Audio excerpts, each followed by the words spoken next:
მეგობრებო, პაცემოლებო, ეროვნული ბანკიდან, მთავრობიდან, ცხადია, ვისაც პრეტენზია გაქვთ ეკონომიკის ანაბანას და თეორიასთან ერთად მისი პრაქტიკული ან თუნდაც ინსტიტუციური ეკონომიკის საფუძვლებს იცნობდეთ. მეგონი უნდა შევეშოთ ამ სტატისტიკით რა ხოს, მით უმეტეს ისეთ თემებზე, როგორიც არის ინფლაცია, ანუ ფასები საქართველოში. ფასები არის ერთ-ერთი ყველაზე მაღალი საქართველოში რეგიონალურ ჭრილში. ეს ეხება როგორც ფასებს სურსათზე, ასევე პირველადი მოხმარების საჭიროებებზე, ასევე ეს ეხება სერვისებსაც. მე მინდა გითხრათ, რომ ფასები საქართველოში იმდენად მაღალია, რომ აი ამ მაღალი ფასების გამო საქართველოს კიდევ რამდენიმე ათასმა აქ მცხოვრებმა და არც თუ ურიგოთ მხარჯველმა რუსეთის მოქალაქეებმაც დატოვეს.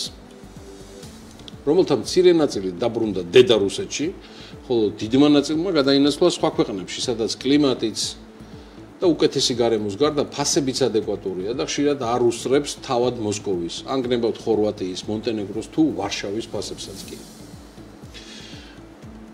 დაკვირვება ფასებთან დაკავშირებით და სია იმდენად დიდია, რომ გონია რომ უჩემოთ და ეჭვი მაქვს ჩემზე უკეთესადაც იცით, რომ ევროპის ნებისმიერ დედაქალაქში ფასები გაცილებით ადეკვატურია ვიდრე საქართველოში. მე აღარაფერს ვამბობ შემოსავლებზე, რომ ევროპის ამ ქალაქებში და ქვეყნებში შემოსავლები სულ ევროებშია და რამდენჯერმე მაღალი ხელფასების და პენსიების სახით.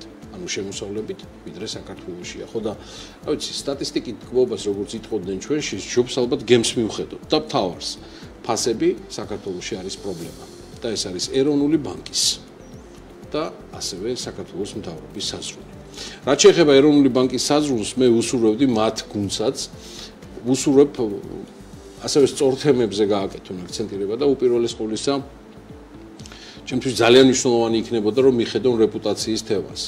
მშვენივრად გადმოსცა ამ თემაზე ყველაფერი ერნე კვანჭილაშვილის ანალიტიკა სტუმარმა, ყოფილმა ფინანსთა მინისტრმა და უმსხვილესი საკონსულტაციო კომპანია PMCG-ის მმართველმა პარტნიორმა ლექსო ალექსიშვილმა. ერთ-ერთი საკითხი არის ეროვნული ბანკის დამოუკიდებლობის თემა. ეხლა ეს არის ფუნდამენტური თემა. ბუნებრივია, იმიტომ რომ თუ ეროვნული ბანკი არის პოლიტიკური კონიუნქტურის, რომელიმე პოლიტიკური პარტიის ან პოლიტიკური ჯგუფის ძევალი, ბუნებრივია იქ საფრთხეები იმისა, რომ მაკროეკონომიკური სტაბილურობა იყოს დარღვეული, გაცილებით უფრო მაღალია და ინვესტორისთვის ძალიან მნიშვნელოვანია მან იცოდეს, როდესაც კრიზისული ვითარება იქნება, როგორი იმოქმედებს კონკრეტულად ეროვნული ბანკი ის პოლიტიკურ დავალებას დაექვემდებარება, თუ იმოქმედებს იმ კონკრეტული აუცილებლობიდან, რაც უშუალოდ ეკონომიკურ პოლიტიკას სჭირდება. ეს არის ფუნდამენტური თემა და ბუნებრივია IMF-ისთვის ეს არის მნიშვნელოვანი საკითხი. აქ რამდენიც არ უნდა ვილაპარაკოთ ჩვენ, თუნდაც ყურადღება არ მიაქციოს IMF-მა, ეს მისთვის მაინც იქნება ერთ-ერთი მნიშვნელოვანი საკითხი და ყოველ ჯერზე მე დარწმუნებული ვარ, რომ ეს საკითხი როგორც კი ჩვენი ხელისუფლება IMF-თან დაჯდება სალაპარაკოთ, ერთ-ერთი მთავარი თემა აუცილებლად იქნება. მეორე საკითხი, რაც თქვენ ახსენეთ, ასევე არის ეს სახელმწიფო საწარმოების თემა და ბუნებრივია, ესეც არის, რატო არის აქ მნიშვნელოვანი? აქ მნიშვნელოვანი ის კი არ არის, ასე ვთქვათ, წამგებიანი ორგანიზაციები ან კომპანიები რამდენად იქნება სიაში არის კონკურენცია. კონკურენციასთან ერთად ყველაზე მნიშვნელოვანი საკითხი აქ არის, რომ სახელმწიფო საწარმოებს ექნება თუ არა სავალო ვალების დაგროვების პოტენციური პრობლემა. საქართველოს ეროვნული ბანკი კი იქვე აღნიშნავს, რომ ქვეყნის ეკონომიკური აქტივობა მოსალოდნელზე მაღალი ტემპით იზრდება და ამის შესახებ უკვე მონეტარული პოლიტიკის კომიტეტის გადაწყვეტილებაშიც კი არის აღნიშნული. ხო, მოკლედ, მეგობრებო, აქ საუბარია რაზე? აქ არის საუბარი იანვრის ეკონომიკური ზრდის წინასწარ შეფასებაზე, აი ამან ჩამოფიქრა ახლა წამით, რაც ქვეყანაში 11.1%-იან ზრდაზე მიუთითებს. თავად ეროვნული ბანკი 2025 წელს 5%-იან ეკონომიკურ ზრდას პროგნოზირებს, საქართველოს მთავრობა კი მოველის, რომ ზრდა 6%-იანი იქნება. სწორედ აი ამ მაჩვენებელზეა დაგეგმილი 2025 წლის ბიუჯეტიც. თუმცა უკანასკნელი განცხადებების თანახმად მთავრობა ქვეყანაში ამაზე უფრო მაღალ ეკონომიკურ ზრდასაც მოველის. რაც შეეხება საერთაშორისო საფინანსო ინსტიტუტებს, თებერვალში EBRD საქართველოს 2025 წლის ეკონომიკური ზრდის პროგნოზი 6%-მდე გაზარდა, სავალუტო ფონდმა კი წელს ქვეყანაში ასევე 6%-იან ზრდას მოველითო. აქვე რაც შეეხება მიგრაციის თემებს, ბოლო ინფორმაციით ჩინაგან საქმეთა სამინისტროს მიგრაციის დეპარტამენტის თანამშრომლებმა თებერვლის თვეში უცხო ქვეყნის 85 მოქალაქე საქართველოდან გააძევეს. აღნიშნულის შესახებ ინფორმაციას საქართველოს ჩინაგან საქმეთა სამინისტრო ავრცელებს, რომლის მიხედვითაც საქართველოდან გაძევებული არიან ირანის, თურქეთის, თურქმენეთის, ასევე რუსეთის, აზერბაიჯანის, იორდანიის, ნიგერიის, ალჟირის, ჩინეთის, აქვე არის სომხეთის, ნეპალის, ინდოეთის, ერაყის, ეგვიპტის, ლიბანის, ასევე მიანმარის, ლიეტუვას, ისრაელისა და კამერუნის მოქალაქეები. უწყების ინფორმაციითვე საქართველოს ჩინაგან საქმეთა სამინისტროს მიგრაციის დეპარტამენტი სამინისტროს სხვა დანაყოფებთან მჭიდრო კოორდინაციით ეფექტურად უზრუნველყოფს ქვეყნის შიგნით უკანონო მიგრაციის წინააღმდეგ ბრძოლას.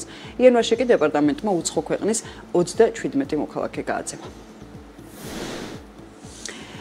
2025 წლის თებერვალში საქართველოს ოფიციალური საერთაშორისო სარეზერვო აქტივები $200 მილიონი შემცირდა და $4 მილიარდ 230 მილიონი შეადგინა. ამ შემცირებაზე კომენტარი გააკეთა ეროვნული ბანკის პრეზიდენტმა ნათია თურნავამ, რომელმაც აღნიშნა, რომ თავად ეროვნულ ბანკს იანვარსა და თებერვალში სავალუტო ბაზარზე ინტერვენციები არ განუხორციელებია, ხოლო რეზერვებზე სების საქმიანობის გარდა გავლენა აქვს საქართველოს მთავრობასაც, მათ შორის, რადგან საგარეო ვალის მომსახურება სწორედ სავალუტო რეზერვებიდან ხორციელდება. რაც შეეხება ფინანსთა სამინისტროს ხაზინის ინფორმაციას 2025 წლის 1 იანვრიდან 11 მარტის ჩათვლით ცენტრალური მთავრობის საგარეო ვალების მომსახურებაზე არის დახარჯული $359 მილიონი. ეს დაახლოებით $127 მილიონი გახლავთ, თუმცა ცენტრალური მთავრობის გარდა სახელმწიფო კომპანიების საქმიანობასაც აქვს ასევე ცხადია სავალუტო რეზერვებზე გავლენა და მათ მიერ საგარეო ვალების მომსახურებასაც შეეძლო რეზერვებზე მოეხდინა შესაბამისი ასახვა და გავლენა კორექცია საბოლოო თანხაში. აი ამ სექტორის ვალების მომსახურების დეტალური სტატისტიკა ამ დროისთვის ხელმისაწვდომი არაა. 2025 წლის განმავლობაში მთავრობა საგარეო ვალების მომსახურებაზე $2 მილიარდ 200 მილიონ დახარჯავს, რაც $783 მილიონი ტოლფასია. ყველაფერი დანარჩენისთვის კი ახლა BMG-ის რეპორტიორის ნუცა შუბაშვილის სიუჟეტი ვნახოთ, რომელმაც თავი მოუყარა ყველა კითხვას საქართველოს სავალუტო რეზერვების, მათი კლებისა და დაანონსებული ზრდის სავარაუდო მიზეზებზე.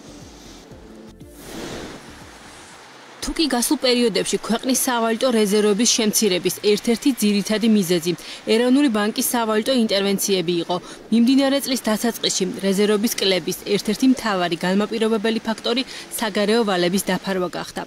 ფინანსთა სამინისტროს ხაზინის ინფორმაციით 2025 წლის 1 იანვრიდან 11 მარტის ჩათვლით ცენტრალური მთავრობის საგარეო ვალების მომსახურებაზე $359 მილიონი დაიხარჯა, რაც დაახლოებით $127 მილიონი ეკვივალენტია. ბიუჯეტის თანახმად წლის განმავლობაში საგარეო ვალების მომსახურებაზე ჯამურად $2 მილიარდ 200 მილიონი უნდა მიემართოს, რაც დაახლოებით $783 მილიონი ტოლია. ეს არ ნიშნავს, რომ რეზერვები ავტომატურად ამ მოცულობით შემცირდება, თუმცა სარეზერვო აქტივებზე ზეწოლის მოსახსნელად საქართველოს მნიშვნელოვანი სავალუტო ნაკადები სჭირდება. ეროვნული ბანკის ყოფილი პრეზიდენტი და ყოფილი დეპუტატი რომან გოცირიძე მიიჩნევს, რომ ქვეყანაში დღეს არსებული ვითარების ფონზე მოლოდინები ამ კუთხით პოზიტიური არაა. რეზერვები მნიშვნელოვნად შემცირდება წლის ბოლომდე, ვინაიდან ქვეყანას მხოლოდ მთავრობას გასასრულებელი აქვს დაახლოებით $800 მილიონი ოდენობის საგარეო ვალი. ეს იმას ნიშნავს, რომ მხოლოდ ამ კუთხით რეზერვები შემცირდება სადღაც 3.4 მილიარდამდე. ამას ემატება უკვე სავალუტო ფონდის წინაშე ეროვნული ბანკის ვალი, არც დიდი, მაგრამ მაინც ესეც რეზერვებს დაარღვევა, ხოლო რეზერვების შევსების წყარო არ არსებობს ქვეყანაში. ნედან ქვეყანა მოექცა საერთაშორისო იზოლაციაში, უკვე არ შემოდის უცხოური ინვესტიციები, ის დახმარებები, გრანტები და IAF-ის ესხები, რომელსაც ყოველწლიურად ღებულობდა საქართველოს მთავრობა და რომელიც შემდეგ უკვე ილექებოდა, ასე ვთქვათ, ეროვნული ბანკის რეზერვებში ეს წყარო მთლიანად ამოწურულია. თებერვალში სავალუტო რეზერვები თვიურ ჭრილში $202 მილიონი, წლიურად კი $512 მილიონი, ანუ 11%-ით $4 მილიარდ 230 მილიონ იყო შემცირებული, რასაც საგანგაშოდ არ მიიჩნევს სების პრეზიდენტი ნათია თურნავა. ეროვნული ბანკის პრეზიდენტი ამბობს, რომ ბოლო პერიოდში გაზრდილი სავალუტო ნაკადები მარეგულირებელს რეზერვების შევსების საშუალებას მისცემს. რეზერვების მოცულობაზე გავლენას ახდენს არა მხოლოდ ეროვნული ბანკის აქტივობა, არამედ თუნდაც საგარეო ვალის მომსახურება და საგარეო ვალის მომსახურება აისახება დინამიკაზე, როდესაც გეგმაზომიერად ხდება საგარეო ვალის დაფარვა. მარტიდან იწყება უკვე ის პერიოდი, რომელიც ტრადიციულად გვაძლევს შესაძლებლობას, რომ ჩვენ პირიქით შევავსოთ რეზერვები და შევიძვინოთ ვალუტა ბაზარზე. ფინანსისტი ნიკოლოზ შურღაია არ გამორიცხავს, რომ მცირე მოცულობებით ცებმა შესაძლოა მართლაც მოახერხოს რეზერვების დაგროვება, თუმცა მისი თქმით, გაუარესებული გლობალური და ასევე გაზრდილი შიდა რისკებიდან და შემცირებული სავალუტო შემოდინებებიდან გამომდინარე, უახლოეს პერიოდში რეზერვების მნიშვნელოვანი მოცულობებით დაგროვების პერსპექტივა არ ჩანს. ის რომ არ გაუყიდია ეროვნულ ბანკს კურსის დასაჭერად რეზერვის სრულიად არნიშნავს, რომ ახლა კარგი სურათი გვაქვს. შესაძლებელია მცირე ეტაპობრივი შემოდინება, მაგრამ ნაკადული და მდინარე არ უნდა შევადაროთ ერთმანეთს. ფუნდამენტური ფაქტორები ამჟამად არ არის სასარგებლო ჩვენდამი განწყობილი. ვალის აღების პირობები იქნება ბევრად უფრო უარესი, ვიდრე იყო წინა წლებში. საპროცენტო განაკვეთები უფრო მაღლა არის საერთაშორისო, ვიდრე იყო ადრე. გარდა ამისა, საქართველოს რისკის პროფილი უკეთესად ნამდვილად არ გამოიყურება. მე ვერ ვხედავ უახლოეს ხანებში შევსების მნიშვნელოვან წყაროებს, ვინაიდან პირდაპირ უცხოური ინვესტიციები იკლებს შემცირდა 30%-ით გასულ წელთან შედარებით.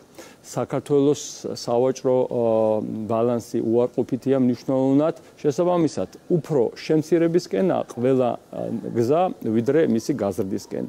ფინანსისტების ნაწილი სხვა ტიპის რისკებზეც მიუთითებს. კერძოდ, მათი შეფასებით არსებობს საგარეო ვალის გაძვირების რისკი, რაც იმას ნიშნავს, რომ მომდევნო პერიოდში შესაძლოა საგარეო ვალის დასაფარად სავალუტო რეზერვებიდან ყოველთვიურად კიდევ უფრო მეტი თანხის მიმართვა გახდეს საჭირო. ფინანსისტი ვასილ რევიშვილი არ გამორიცხავს, რომ საქართველოს მომავალ წელს ევრობონდის რეფინანსირება მორიგ ჯერზე ამჯერად გაუარესებული პირობებით მოუწიოს. ეს კი იმას ნიშნავს, რომ საქართველოს სავალუტო რეზერვების დონის ადეკვატურ ნიშნულზე დაბრუნებას კიდევ უფრო დიდი დრო დასჭირდება.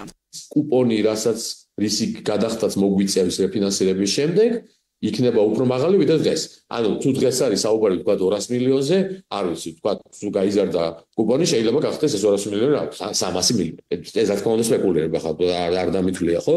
მაგრამ ეს დაგვეთყობა სწორედ იმ ხარჯვის სისწრაფეში, ამ რეზერვების ხარჯის სისწრაფეში, რომელიც გაიზრდება. ხო, ეს არის რეალური რისკი. არ ველოდები, რომ რაღაც უახლოეს თვეებში რეზერვების შეივსება მნიშვნელოვნად, ანუ დაუბრუნდება იმ ნორმალურ ნიშნულს. მოდი ავიღოთ 4 თვის იმპორტი, დაახლოებით ალბათ დაახლოებით 5 მილიარდამდე გამოდის. ეროვნულმა ბანკმა უკვე უნდა დაიწყოს ფიქრი, როგორც გითხარით, გამომდინარე იქიდან რეფინანსირებიდან, გამომდინარე სხვა ფაქტორებიდან, რომ რაღაცნაირად ყოველ შემთხვევაში ხარჯვის სისწრაფე შეანელოს. ეკონომისტების ნაწილი კი განმარტავს, რომ მიღმა საგარეო ვალის მომსახურებისა თებერვალში სავალუტო რეზერვების შემცირების კიდევ ერთი მიზეზი შესაძლოა დეპოზიტების კომპოზიციის და შესაბამისად კომერციული ბანკების სარეზერვო ნორმებში ცვლილება ყოფილიყო. შესაძლოა ამ რეზერვების შემცირებაში იყოს და ასე ვთქვათ დეპოზიტები, ან კონვერტაცია თუ მოხდა, დაფიქსირდა მაგალითად, იმიტომ ლარი ხო გამყარდა, აქ ლარის გამყარების დროს, ასე ვთქვათ, დაიწყეს გადაკონვერტირება უკვე დოლარიდან ლარში და როდესაც ეს მცირდება უკვე დეპოზიტები დოლარში და ლარში იზრდება, ესეც უკვე სარეზერვო აქტივებზე მოქმედებს. ამიტომ ჩვენი შეფასებით, აი მთავრობის ოპერაციები არის მსხვილი და მეორე, ასე ვთქვათ, უნდა ავიღოთ ესეც. რამდენად მოახერხებს ეროვნული ბანკი შემცირებული სავალუტო რეზერვების მოცულობის გაზრდას. ეს შემდეგ თვეებში გამოჩნდება. იქამდე კი ქვეყნის სარეზერვო აქტივების მოცულობა 4 მილიარდ 230 მილიონი დოლარია, რაც მათ შორის საერთაშორისო სავალუტო ფონდის შეფასებით ადეკვატურობის დონეზე დაბალი ნიშნულია.